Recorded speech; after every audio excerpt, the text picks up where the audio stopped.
Dear students, this is Praveen Kumar Agarwal from Management Department. Welcomes you in my today's lecture of Managerial Economics. In today's lecture, we will discuss upon the topic demand forecasting. यानी कि आज के lecture में हम discuss करेंगे कि demand forecasting का main concept क्या है. What is the main concept of demand forecasting? Demand forecasting, there are two words in this particular word, demand plus forecasting. तो पहले हम बात करेंगे अबाउट द फोरकास्टिंग. क्या मतलब होता है फोरकास्टिंग का? फोरकास्टिंग का मतलब होता है नोइंग और मेजरिंग इन एडवांस. जब हम किसी भी पर्टिकुलर फैक्ट के बारे में जो फ्यूचर में अगर होने जा रहा है और उसके बारे में अगर प्रेजेंट में ही इंफॉर्मेशन गैदर कर लेते हैं तो हम उसे बोलते हैं फोरकास्टिंग. तो when there is a measurement about any of the event in advance then it is known as the forecasting. तो दो पार्ट्स हैं यहाँ पर. पहला है forecasting refers to knowing or measuring, और सेकेंड इसके अंदर the status or nature of an event or variable before it occurs. यानी कि किसी भी पर्टिकुलर वेरिएबल या इवेंट के नेचर या उसके स्टेटस को उसके अकर होने से पहले ही जान लेना या उसको मेजर कर लेना, तो इसको हम नाम देते हैं फोरकास्टिंग का. तो फोरकास्टिंग तो क्लियर हो गया. अब फोरकास्टिंग के साथ साथ यहाँ जो हम पॉइंट बात कर रहे हैं वो है डिमांड की. तो इसके रिगार्डिंग जो सेकंड वे में हम डिस्कस करेंगे, second one is the art and science of predicting the probable demand.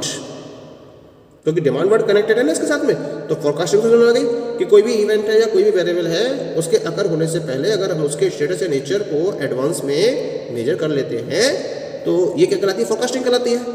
और दूसरी बात आती है डिमांड की. तो डिमांड के रेफरेंस में हम अगर बात करेंगे तो फोरकास्टिंग ऑफ डिमांड का मतलब क्या होगा? It is the art and science of predicting the probable demand. यानी कुल मिला के जब हमें डिमांड प्रोबेबल डिमांड को प्रेडिक्ट करना होता है तो उसको प्रेडिक्ट करने के रेफरेंस में जो फोरकास्टिंग ऑफ डिमांड है वो एक तरीके से आर्ट और साइंस की तरह बिहेव करती है. फॉर अ प्रोडक्ट और service at some future date, यानी कि किसी पर्टिकुलर फ्यूचर डेट में किसी प्रोडक्ट या सर्विस के रिगार्डिंग. तीसरा पॉइंट है इसके अंदर on the basis of certain past behaviour pattern, और इसके लिए हम पास्ट बिहेवियर पैटर्न का यूज करते हैं, उसको एक बेस बनाते हुए चलते हैं. और इसके साथ साथ जो फोर्थ लाइन है कनेक्टेड इसके साथ में of some related events and the prevailing trends in the present, और उसके साथ साथ हम ये भी ध्यान में रखते हैं कि प्रेजेंट में उस इवेंट के रिलेशन में प्रिवेलिंग ट्रेंड्स क्या है.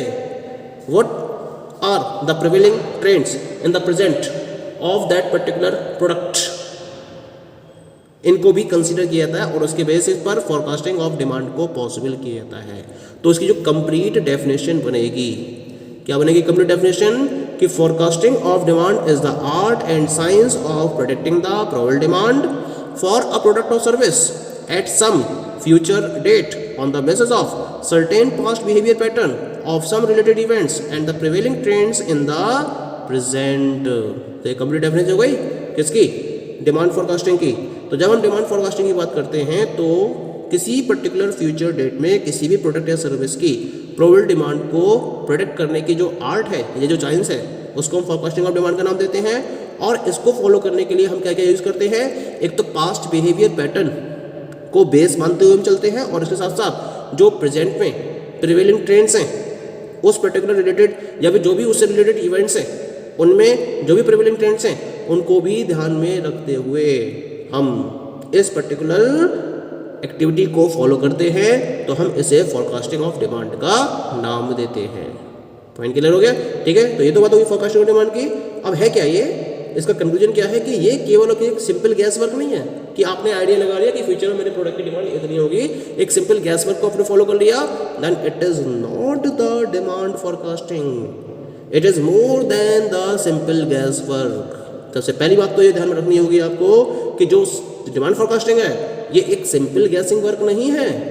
क्योंकि अगर आप लार्ज लेवल पर अपने ऑपरेशंस को परफॉर्म कर रहे हैं और सिंपल वे में गैस को फॉलो करते हुए आप अगर डिमांड को फोरकास्ट कर रहे हैं तो हो सकता है कि फ्यूचर में आपको इसका बहुत ज़्यादा नुकसान उठाना पड़े. क्योंकि इसका मतलब क्या होता है? Estimating demand scientifically and objectively. जब अपने ऑब्जेक्टिव को ध्यान में रखते हुए, साइंटिफिक वेज को ध्यान में रखते हुए डिमांड को एस्टिमेट करते हो, उसे हम डिमांड फोरकास्टिंग का नाम देते हैं. और इसके लिए हम क्या करते हैं, फोरकास्टिंग के रिगार्डिंग जो भी रेलिवेंट फैक्ट्स होते हैं या इवेंट्स होती हैं उनको ध्यान में रखते हैं, और उन इवेंट्स और फैक्ट्स को ध्यान में रखते हुए ही डिमांड फोरकास्टिंग को कंप्लीट किया जाता है। तो ये एक सिंपल गैस वर्क नहीं है, ये भी ध्यान रखना बहुत जरूरी है। तो फ्यूचर में अगर आप प्रोडक्ट की डिमांड को प्रॉपर्ली प्रेडिक्ट करना चाहते हैं इन the present period of time, तो उसे प्रेडिक्ट करने के लिए आप डिमांड फोरकास्टिंग के कॉन्सेप्ट को यूज़ करते हो, क्योंकि डिमांड फोरकास्टिंग में हम साइंटिफिक प्रोसेस को फॉलो करते हैं और इसमें जो ऑर्गेनाइजेशन के ऑब्जेक्टिव है उनको भी ध्यान में रखा जाता है और उसके बेसिस पर एक साइंटिफिक प्रोसेस प्रिपेयर की जाती है और इस साइंटिफिक प्रोसेस के बेसिस पर प्रोडक्ट की डिमांड को प्रेजेंट पीरियड में फ्यूचर के पॉइंट ऑफ व्यू से प्रेडिक्ट किया जाता है। तो इसी वजह से ये एक सिंपल गैस वर्क बिल्कुल भी कंसीडर नहीं किया जा सकता। Now we will discuss about the usefulness और इम्पोर्टेंस ऑफ डिमांड फोरकास्टिंग, यानी कि डिमांड फोरकास्टिंग की क्या यूजफुलनेस है और इसकी इम्पोर्टेंस क्या है।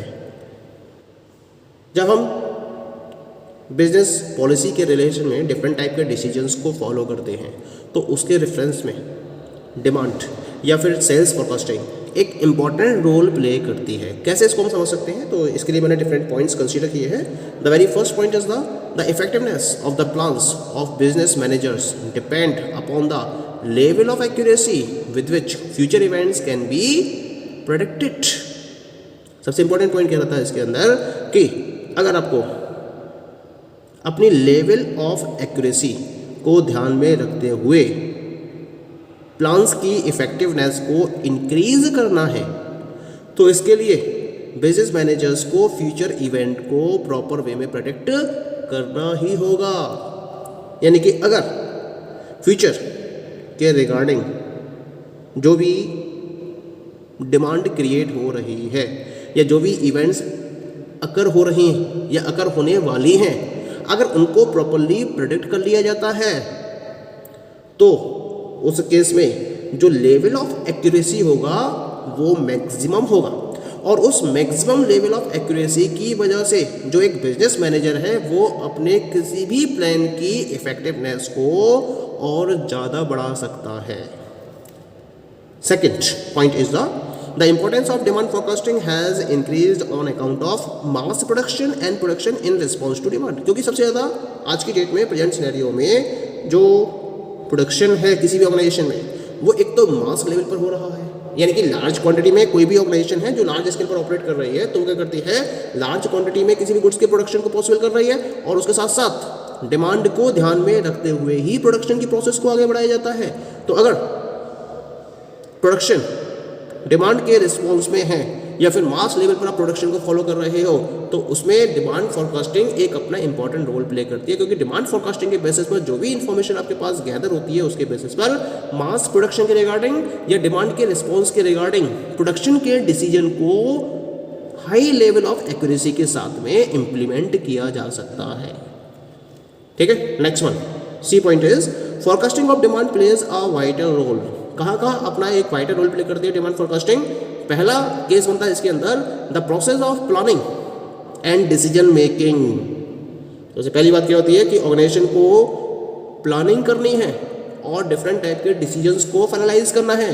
तो जितना ज़्यादा फ्यूचर के बारे में आप श्योर होगे या फ्यूचर इवेंट्स को जितना आप एक्यूरेसी के साथ में प्रेडिक्ट करने में कामयाब हो पाओगे उतना ही आपकी प्लानिंग और डिसीजन मेकिंग एक्यूरेट डायरेक्शन में वर्कआउट करेगी और आपको प्रॉपर रिजल्ट्स अवेलेबल कराएगी। लेकिन इसके लिए आपके पास डिमांड फोरकास्टिंग की प्रॉपर टेक्निक्स की अवेलेबिलिटी होनी जरूरी है और उसके बेसिस पर आपके पास प्रॉपर इंफॉर्मेशन होनी जरूरी है, तभी आप इस पर्टिकुलर पर्पस को कंप्लीट कर सकते हो। Second one is budgetary planning and cost control in the functional areas of finance and accounting. सबसे बड़ी बात क्या है, फाइनेंस और अकाउंटिंग की फील्ड में ये जो फंक्शनल एरियाज हैं किसी भी ऑर्गेनाइजेशन में, यहाँ बजट को प्लान करना होता है और कॉस्ट को कंट्रोल करना होता है। तो ये भी आप केवल और केवल डिमांड फोरकास्टिंग को फॉलो करते हुए ही कर सकते हो, क्योंकि डिमांड फोरकास्टिंग के बेसिस पर फ्यूचर में जो इवेंट इंकर होने वाली है या अकर होने वाली है उसका ऑर्गेनाइजेशन पर जो चेंज होगा उसको आप एडवांस में प्रेडिक्ट कर सकते हो और एडवांस में प्रेडिक्ट करने के बाद क्या करोगे आप, उसके हिसाब से ही बजट को प्लान करोगे। बजट का मतलब कि आने वाले टाइम में आपके खर्चे कितने होंगे और आपकी इनकम कितनी होगी। तो इनकम और रेवेन्यू को एक प्रॉपर वे में प्लान करने के रिगार्डिंग आपको फ्यूचर इवेंट को प्रेडिक्ट करना ही होगा, और इन फ्यूचर इवेंट को प्रेडिक्ट करने के लिए आपको डिमांड फोरकास्टिंग को यूज़ करना होगा। ऐसे ही कॉस्ट को कंट्रोल करना है, तो कॉस्ट कंट्रोल करने के पॉइंट ऑफ व्यू से भी आप क्या कर सकते हो, डिमांड फोरकास्टिंग के कॉन्सेप्ट का यूज़ कर सकते हो, क्योंकि फ्यूचर में किस तरह से कॉस्ट में चेंज होगा, और जो कॉस्ट में चेंजेस होंगे वो आपको अगर पहले से ही पता होंगे तो उसके अकॉर्डिंग आप अपनी कॉस्ट कंट्रोल पॉलिसी को प्लान कर सकते हो और उसके अकॉर्डिंग एग्जैक्ट और एक्यूरेट रिजल्ट्स को अचीव कर सकते हो। ठीक है, next one is the efficient production planning, process selection, capacity planning, facility layout and inventory management. यानी कि प्रोडक्शन फंक्शन के रेफरेंस में आपको अपने प्रोडक्शन के रिगार्डिंग प्रॉपर प्लानिंग करनी है। जो प्रोसेस है उस प्रोसेस को आपको सेलेक्ट करना है कि इफेक्टिव प्रोसेस क्या हो सकती है आपकी, है ना। ठीक है, इसके साथ साथ कैपेसिटी के रिगार्डिंग आपको प्लानिंग करनी है, अपना लेआउट आपको डिजाइन करना है, इन्वेंट्री को आपको प्रॉपर्ली मैनेज करना है, उसको कंट्रोल करना है। तो ये सब आपको अगर प्रॉपर वे में फॉलो करने हैं तो इसके लिए आपको क्या करना पड़ेगा, इसके लिए आपको डिमांड फोरकास्टिंग के बेसिस पर डिफरेंट टाइप की फ्यूचर में इनकर होने वाली इवेंट्स के बारे में इंफॉर्मेशन को कलेक्ट करना ही होगा।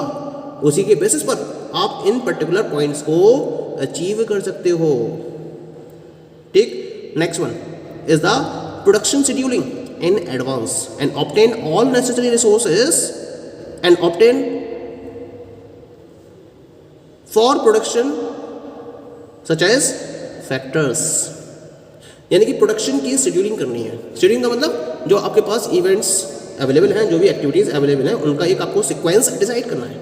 तो उस सीक्वेंस और कितने टाइम में वो इवेंट कंप्लीट की जाएंगी, तो वो टाइम पीरियड को भी डिसाइड करने के लिए, वो एडवांस में डिसाइड करने के लिए आपको किसकी जरूरत होती है, आपको डिमांड फोरकास्टिंग के बेसिस पर अवेलेबल की गई इन्फॉर्मेशन की ही तो रिक्वायरमेंट होगी। और उसके बेसिस पर आप क्या कर सकते हो, एडवांस में भी जो भी रिसोर्सेज की रिक्वायरमेंट है उनको अरेंज कर सकते हो, और उसके साथ साथ प्रोडक्शन के लिए जो भी आपको नेसेसरी रिसोर्सेज चाहिए, कितनी क्वांटिटी चाहिए, उसको भी आप डिसाइड कर सकते हो, और केवल उतनी ही क्वांटिटी में ही आप उन रिसोर्सेज को अरेंज करोगे। कोई भी एक्स्ट्रा कॉस्ट इसमें आप इनकर नहीं करोगे। ठीक, next one is the capital investment can be align to demand expectation. जो भी आपका कैपिटल इन्वेस्टमेंट है वो केवल डिमांड एक्सपेक्टेशन तक ही सिमट कर रह जाएगा। केवल उतना ही आपको कैपिटल का इन्वेस्टमेंट करना होगा जितना डिमांड की एक्सपेक्टेशन आपके पास आई है on the basis of demand forecasting techniques. इससे क्या होगा, इससे ओवर प्रोडक्शन और अंडर प्रोडक्शन की पॉसिबिलिटीज बिल्कुल खत्म हो जाती है। होता क्या है, ओवर प्रोडक्शन में क्या होता है कि जब मार्केट में डिमांड है, ठीक है, लेकिन उसके अकॉर्डिंग आपकी सप्लाई क्या हो गई, ज़्यादा है। तो डिमांड तो है कम लेकिन सप्लाई हो गई ज़्यादा, तो उससे क्या होगा, आपको अगर अपने एक्स्ट्रा यूनिट्स को सेल करना है जो सेल नहीं हुई है मार्केट में, अपने प्रोडक्ट के प्राइस को कम करना पड़ेगा। तो लूजिंग सिचुएशन आ गई आपके लिए ये। और अंडर प्रोडक्शन का मतलब क्या होगा कि मार्केट में डिमांड तो है ज़्यादा लेकिन आपने प्रोडक्शन किया कम, सप्लाई कम दी। अब जो एक्स्ट्रा मार्केट था, जो एक्स्ट्रा डिमांड थी, जहाँ सप्लाई देके आप एक्स्ट्रा बेनिफिट अर्न कर सकते थे, वो अपॉर्चुनिटी आपके हाथ से चली गई। तो इस तरीके से दोनों ही सिचुएशन में आपको लूजिंग सिचुएशन को फेस करना पड़ रहा है। और इससे बचने के लिए क्या जरूरी है, डिमांड फोरकास्टिंग, क्योंकि डिमांड फोरकास्टिंग टेक्निक का यूज करते हुए फ्यूचर में आपके प्रोडक्ट की डिमांड कितनी होगी उसके बारे में आपको प्रॉपर इन्फॉर्मेशन अवेलेबल होगी, और उसके बेसिस पर आप केवल उतना ही प्रोडक्शन करोगे, उतनी ही सप्लाई दोगे मार्केट में जितनी डिमांड है। तो इस तरह से जो आपका कैपिटल इन्वेस्टमेंट है वो क्या होगा, उतने ही लिमिट तक जाएगा जितना डिमांड की एक्सपेक्टेशन है।